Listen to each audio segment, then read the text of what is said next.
Hello everyone, welcome back to this channel. तो HTML course की series में आज हम लोग आ चुके हैं चैप्टर 4 में। बट चैप्टर 4 को स्टार्ट करने से पहले हम लोग देखते हैं कि लास्ट वीडियो में हम लोगों ने क्या क्या चीज़ें देखी थी। तो लास्ट के वीडियो में हमने HTML के बेसिक स्ट्रक्चर को देखा था एंड वन बाय वन हमने सारे टैग के बारे में देखा था कि कौन सा टैग क्यों यूज़ किया जाता है इस HTML के स्ट्रक्चर में। एंड उसके साथ ही हमने देखा टैग्स क्या होते हैं, पेयर टैग क्या होते हैं, एम्प्टी टैग्स क्या होते हैं, ओपनिंग टैग क्या होते हैं, क्लोजिंग टैग क्या होते हैं, HTML एलिमेंट क्या होता है, किस तरह से एक HTML एलिमेंट क्रिएट होता है। तो आज हम लोग चैप्टर 4 में हेड टैग को थोड़ा डिटेल में समझेंगे कि हेड टैग के अंदर क्या क्या चीज़ें होती है। जैसा कि मैंने आपको बताया था, हेड टैग के अंदर डॉक्यूमेंट के सारे इन्फॉर्मेशन को रखा जाता है। तो वो कौन कौन सी इन्फॉर्मेशन है, क्यों ज़रूरी होता है वो ऐड करना, क्यों हमें ऐड करना चाहिए हेड टैग के अंदर, ये सारी चीज़ें। तो आज के इस वीडियो में हम लोग यही देखने वाले हैं। और मेटा टैग के बारे में हम लोग इन डिटेल देखेंगे कि कौन कौन से मेटा टैग जरूरी होते हैं एक HTML डॉक्यूमेंट में ऐड करना, कौन कौन से कंपलसरी मेटा टैग हमें यूज़ करने चाहिए एक वेबसाइट के लिए। उन सारी चीज़ के ऊपर हम लोग आज बात करेंगे। तो वीडियो को आगे बढ़ाते हैं हम लोग। तो मैंने जो फोल्डर बनाया था HTML कोर्स के नाम से, सेम उस फोल्डर को हम लोग VS कोड में ओपन कर लेंगे। क्योंकि आज हम लोग चैप्टर 4 के ऊपर आ चुके हैं, तो सेम इसी फाइल में HTML कोर्स वाले फाइल में मैं एक और फाइल बनाऊंगी, HTML फाइल। एंड इस फाइल का नाम मैं देती हूँ चैप्टर 4। तो मैं CH4 के नाम से इसे ऐड करती हूँ। एंड HTML फाइल को हम लोग सेव करते हैं .html के साथ, एंटर करते हैं। और ये जो index.html वाली फाइल है, इसे अभी के लिए हम लोग क्लोज कर देते हैं। तो हम लोग जिस भी चैप्टर में आगे बढ़ेंगे, हम लोग उसी चैप्टर के नाम से एक नया फाइल क्रिएट करते जाएंगे। और ये सारे फाइल आप लोगों को मैं डिस्क्रिप्शन में दे दूंगी, लिंक में। आप लोग वहाँ से सिंपली इसे डाउनलोड कर सकते हो। शिफ्ट के साथ 1 प्रेस किया, मैंने एंटर किया। तो ये है हमारा HTML का बेसिक स्ट्रक्चर, जो कि हमने लास्ट के वीडियो में देखा था। एंड इस तरह से हम लोग इसे जूम कर सकते हैं। अगर आपको याद नहीं है तो मैं फिर से आपको बताती हूँ। कंट्रोल प्रेस करके आपको माउस व्हील को स्क्रॉल करना है, तो आपका कोड इस तरह से जूम होता हुआ दिखेगा। अगर आपने वो सेटिंग की होगी जो मैंने आप लोगों को VS कोड इंस्टॉलेशन के वीडियो में बताया था। तो अगर नहीं देखा आप लोगों ने तो आप लोग वो वीडियो देख सकते हो। तो चलिए आज का वीडियो स्टार्ट करते हैं। सबसे पहले तो मैं यहाँ पे एक टाइटल ऐड कर देती हूँ, चैप्टर 4 कर देते हैं हम लोग। तो चैप्टर 4 में हम लोग कम्प्लीटली इस हेड टैग के बारे में सीखेंगे, क्योंकि ये बहुत ही इम्पॉर्टेंट टैग होता है, बहुत ही इम्पॉर्टेंट एलिमेंट होता है किसी भी HTML फाइल का। तो HTML के हेड एलिमेंट के अंदर हमें बेसिक स्ट्रक्चर में ये 3 एलिमेंट्स मिलते हैं, जिसमें से 2 मेटा एलिमेंट है हमारे पास और एक टाइटल है। तो इनके बारे में तो मैंने आपको एक्सप्लेन कर दिया था। फर्स्ट जो मेटा था, यहाँ पे कैर सेट, कैरेक्टर इनकोडिंग के लिए यूज़ होता है। और यहाँ पे आप कर्सर को रख के डिस्क्रिप्शन पढ़ सकते हो पूरा। एंड सेकेंड जो ये मेटा टैग यूज़ हो रहा है, ये हम लोग अपने वेबसाइट को रेस्पॉन्सिव बनाने के लिए यूज़ करते हैं। रेस्पॉन्सिव क्या होता है कि मीन्स आपका जो वेबसाइट है सारे डिवाइस पे, डिवाइस मीन्स अगर आप लैपटॉप यूज़ कर रहे हो, डेस्कटॉप यूज़ कर रहे हो, मोबाइल यूज़ कर रहे हो, तो सभी डिवाइस पे आपकी वेबसाइट अच्छी दिखनी चाहिए। व्यू पोर्ट क्या होता है ये भी मैंने आपको बताया था। ये हमारा वो स्क्रीन साइज होता है जो डिवाइस हम लोग यूज़ कर रहे हैं, उसकी जो स्क्रीन साइज होती है वो उस डिवाइस का व्यू पोर्ट होता है। तो अभी के टाइम पे ये बहुत इंपॉर्टेंट है कि आपकी जो वेबसाइट है सारे डिवाइस पे अच्छी दिखे। मीन्स कि सारी जो चीज़ें हमें एक डेस्कटॉप पे देखने को मिलती है, वो सारी हमें मोबाइल पे भी एक ऑर्डर में परफेक्ट देखने को मिल जाए। तो अब हम लोग देखते हैं कि क्या सिर्फ ये 2 ही मेटा टैग होते हैं? नहीं, और भी बहुत सारे मेटा टैग होते हैं जो कि हम लोग को ऐड करने चाहिए जब अगर हम लोग एक वेबसाइट डिज़ाइन कर रहे हैं तो यहाँ पे मैं आपको एक और मेटा टैग बताती हूँ। सबसे पहले जैसे ही आप यहाँ पे मेटा लिखोगे तो यहाँ पे देखो इतनी सारी चीज़ें आपको यहाँ पे देखने को मिल जाती है। कॉम्पैक्ट है, DSC है, इज है। तो ये सारी चीज़ें क्या है और इसमें से कौन सा इंपॉर्टेंट है, सिर्फ मैं आपको उतना ही बताऊंगी। तो फर्स्ट यहाँ पे जैसे DSC वाला मैंने सेलेक्ट किया, तो ये देखो यहाँ पे नेम में आ गया डिस्क्रिप्शन। मीन्स कि ये मेटा टैग जो होता है ये हम लोग यूज़ करते हैं डिस्क्रिप्शन के लिए। तो यहाँ पे हम लोग कुछ कंटेंट ऐड करते हैं फिलहाल, और मैं आपको बताती हूँ कि ये टैग क्यों यूज़ होता है। और यहाँ पे मैं लिख देती हूँ welcome to the chapter 4 of this HTML course. तो ये मेटा नेम डिस्क्रिप्शन, ये होता है वेबसाइट का डिस्क्रिप्शन। तो ये वेबसाइट में कहाँ पे दिखेगी ये भी मैं आपको बताती हूँ। सबसे पहले तो हम इसे अपने ब्राउज़र पे ओपन कर लेते हैं। तो उसके लिए हम लोग क्या करते थे, शो प्रीव्यू पे करते थे। और अगर आप लोगों ने लाइव सर्वर इंस्टॉल किया है तो आप यहाँ पे गो लाइव पे क्लिक करके भी इसे अपने ब्राउज़र पे ओपन कर सकते हो। तो अभी मैं गो लाइव पे क्लिक करके ओपन कर रही हूँ। तो ये ब्राउज़र पे ओपन हो चुका है। यहाँ पे देखो हमें अपने वेबसाइट पे कुछ भी देखने को नहीं मिल रहा है। अब आपको लग रहा होगा कि हमने इतनी सारी चीज़ें ऐड की, टाइटल ऐड किया, मेटा टैग ऐड किया, ये सारी हमें दिख क्यों नहीं रही है। तो हेड टैग के अंदर जो भी इंफॉर्मेशन हम ऐड करते हैं वो हमें अपने वेबसाइट पे नहीं दिखती है। बस जो हमारा टाइटल है वो आपको यहाँ पे ब्राउज़र के टाइटल बार में देखने को मिलेगा, जो कि हमने टाइटल ऐड किया था चैप्टर 4, वो आपको यहाँ पे दिख रहा है। तो वेबसाइट पे वही सारी चीज़ें दिखती है जो हम कहाँ ऐड करते हैं, जो हम इस बॉडी टैग के अंदर ऐड करते हैं। अभी हम लोग यहाँ पे एक कुछ टेक्स्ट ऐड कर देते हैं, जैसे हमने लास्ट के वीडियो में किया था, कंप्लीट HTML कोर्स। तो अभी मैंने ये ऐड किया, अभी देखते हैं हम लोग। तो अभी देखो बॉडी टैग के अंदर मैंने टेक्स्ट ऐड किया, तो अभी ये टेक्स्ट मुझे यहाँ पे दिख रहा है। इट मीन्स कि वेबसाइट पे जो भी कंटेंट हम ऐड करेंगे वो हमें बॉडी टैग के अंदर लिखना होता है, तभी वो हमारे वेबसाइट पे डिस्प्ले होगा। तो अभी हम लोग वापस आते हैं मेटा टैग पे। तो ये हमने डिस्क्रिप्शन ऐड किया। ये डिस्क्रिप्शन क्या होता है, कहाँ पे ये वेबसाइट पे हमें दिखेगा? तो बेसिकली मेटा टैग हम लोग यूज़ करते हैं वेब ब्राउज़र के लिए, जिससे ब्राउज़र को आपकी वेबसाइट का इंफॉर्मेशन मिलता है। तो वो इन्फॉर्मेशन कहाँ पे दिखती है ये मैं आपको दिखाती हूँ। इसके लिए आते हैं हम लोग गूगल पेज पे, एंड सपोज मैं यहाँ पे कुछ भी सर्च करती हूँ, जो हमारा टॉपिक है उससे ही रिलेटेड कुछ सर्च कर लेते हैं, like Meta tag in HTML। तो मेटा टैग क्या होता है यहाँ से हम लोग समझते हैं वेबसाइट के थ्रू। तो जैसे ये फर्स्ट वेबसाइट है, ये जो आपको यहाँ पे टेक्स्ट दिख रहा है, ये एक्चुअली हमारा होता है डिस्क्रिप्शन।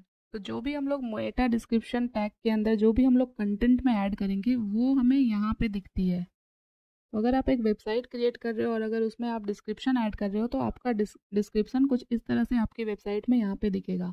तो बेसिकली ये ब्राउज़र के लिए हम लोग ऐड करते हैं, जिससे ब्राउज़र को हेल्प मिलती है आपके वेबसाइट के बारे में, से पता चलता है कि आपकी वेबसाइट का डिटेल्स क्या है, वो इस डिस्क्रिप्शन के थ्रू ब्राउज़र को पता चलता है। तो ये हेल्प करते हैं SEO के लिए। SEO क्या होता है? SEO होता है सर्च इंजन ऑप्टिमाइजेशन।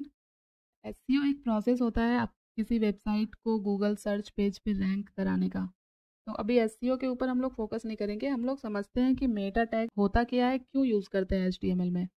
तो आई थिंक अभी ये डिस्क्रिप्शन आपको क्लियर हो गया होगा कि मेटा टैग में क्यों डिस्क्रिप्शन यूज़ करना चाहिए। अगर आप एक वेबसाइट बना रहे हो, एक वेब डेवलपमेंट सीख रहे हो, तो ये चीज़ें आपको पता होनी चाहिए कि अगर आपको अपनी वेबसाइट में डिस्क्रिप्शन ऐड करना है तो उसे आप लोग कहाँ ऐड कर सकते हो। तो अभी के लिए डिस्क्रिप्शन क्लियर हो गया। अभी वापस आते हैं VS कोड पे। तो यहाँ पे जो भी आपको डिस्क्रिप्शन रखना है अपनी वेबसाइट का, वो आप यहाँ पे ऐड कर सकते हो।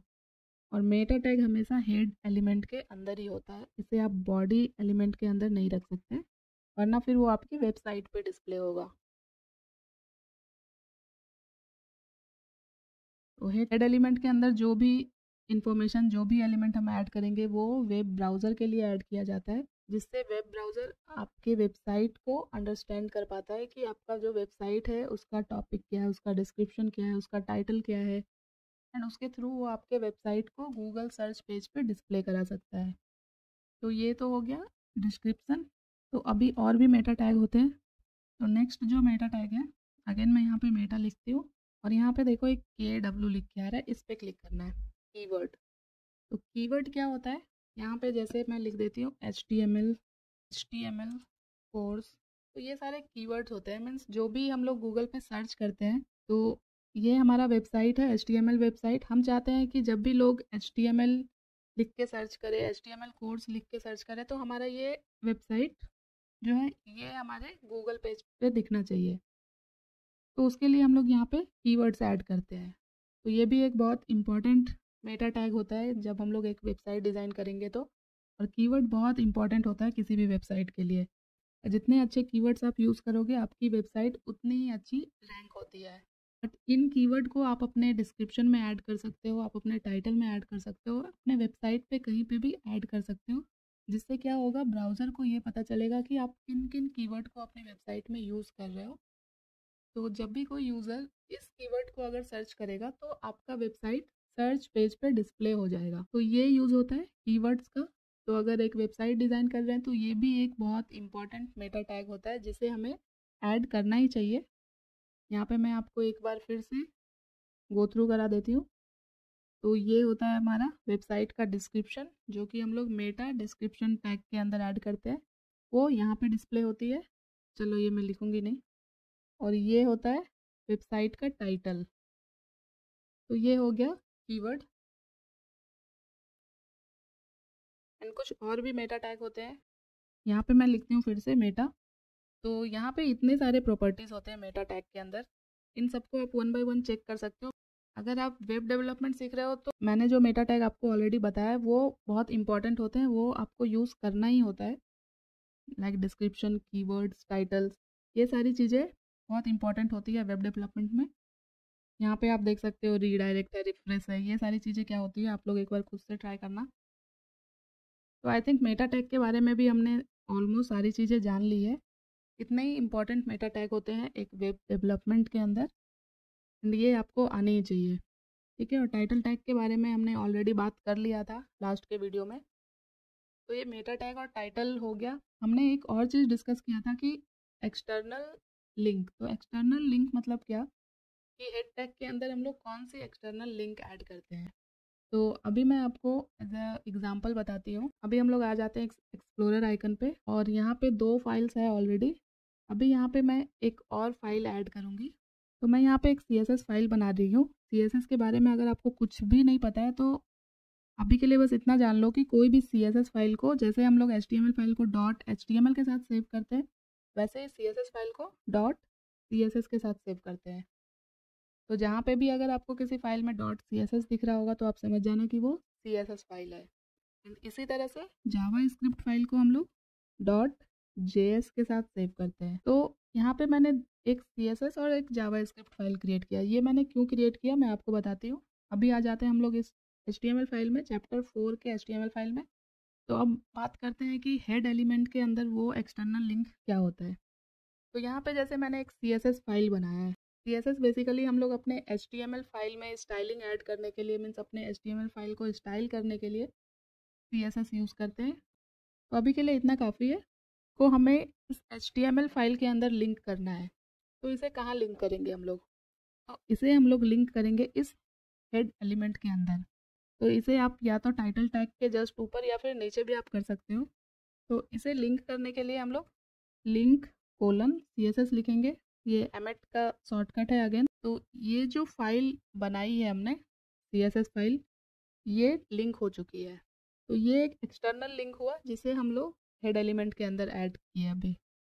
तो जो भी एक्सटर्नल लिंक हमें ऐड करनी होती है वो हम लोग हेड एलिमेंट के अंदर ऐड करते हैं। सेम उसी तरह से जो हमने जावा स्क्रिप्ट के लिए फ़ाइल बनाई है, इसे भी हम लोग लिंक कर सकते हैं। यहाँ पे जावा स्क्रिप्ट फाइल को लिंक करने के लिए हम लोग स्क्रिप्ट टैग का यूज़ करते हैं, और स्क्रिप्ट टैग के अंदर src एट्रीब्यूट को यूज़ करते हैं, और यहाँ पे जो हम लोग ने फाइल नेम दिया है script.js उसे ऐड करते हैं।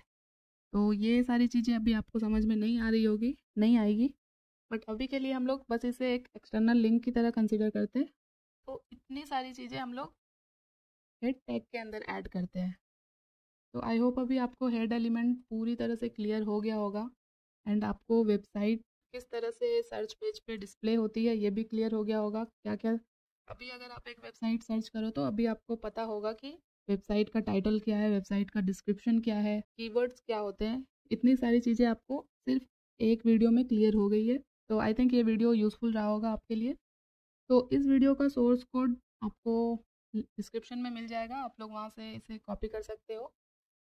इन सब टैग के डिटेल्स ऐड करके मैं अपलोड करूँगी, तो वो सब आपको वहाँ पे मिल जाएगा। अभी के लिए मैं यहाँ पे नहीं ऐड कर रही हूँ, तो आप लोग डिस्क्रिप्शन से लिंक के थ्रू इसे डाउनलोड कर लेना। वहाँ पे सारे डिस्क्रिप्शन भी आपको मिल जाएंगे सारे टैग के। तो आज के इस वीडियो में इतना ही रखते हैं। आने वाले वीडियो में हम लोग और भी चीज़ें सीखेंगे। तो अगर अभी तक आप लोगों ने इस प्लेलिस्ट को एक्सेस नहीं किया तो आप लोग प्लेलिस्ट को एक्सेस ज़रूर कर लेना। और अगर आप मेरे चैनल पर नए हो, पहली बार आए हो, या फिर आपने मेरे चैनल को सब्सक्राइब नहीं किया तो प्लीज़ चैनल को सब्सक्राइब कर लेना, ताकि इस तरह के और भी वीडियो आप लोगों को मिलते रहे। And hit the bell icon so that कि जो भी वीडियोस अपलोड हो उसके नोटिफिकेशन आप तक पहुंच सके।